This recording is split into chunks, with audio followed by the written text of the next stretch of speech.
ભરૂચ જિલ્લાના હાંસોડ તાલુકાની પ્રાથમિક શાળા સાહોલમાં બાળકોને નોટબુકનું વિતરણ કરાયું હતું।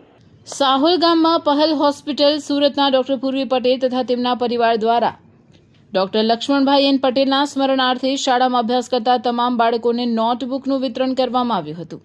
શાળાના આચાર્ય નિલેશભાઈ સોલંકીએ દાતાને આ ભગીરથ કાર્ય બદલ સ્મૃતિચિહ્ન રૂપે પ્રશસ્તિપત્ર એનાયત કરેલ હતું। નોટબુક મેળવતા જ બાળકોના ચહેરા પર અનેરી ખુશી જોવા મળી હતી। આ પ્રસંગે શાળાના આચાર્ય નિલેશભાઈ સોલંકી, શિક્ષકગણ જયંતિભાઈ સોલંકી, તેજસભાઈ પટેલ તેમજ જનકકુમાર પટેલે દાતાનો આભાર માન્યો હતો। આ તબક્કે પહેલ હોસ્પિટલના ડોક્ટર પૂર્વી પટેલે બાળકોને આશીર્વચન પાઠવી બાળકોને ઉચ્ચ શિક્ષણ માટે શુભકામનાઓ પાઠવી હતી।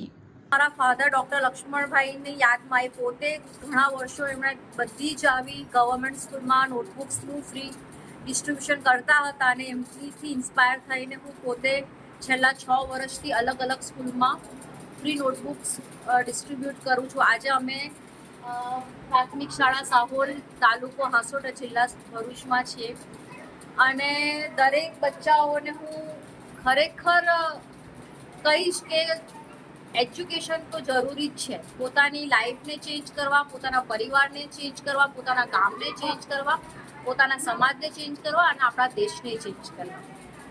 સો ટીચર લોકો તો બહુ જ મહેનત કરે છે, ગવર્મેન્ટ પણ ફેસિલિટી તો આપે જ છે, પણ કદાચ કંઈક જગ્યા પર આપણી ખોટ થાય છે, ક્યાં થાય છે જોવું પડે કે આપણે એટલું શિક્ષણ કે એટલી અવેરનેસ નથી લાવી શક્યા।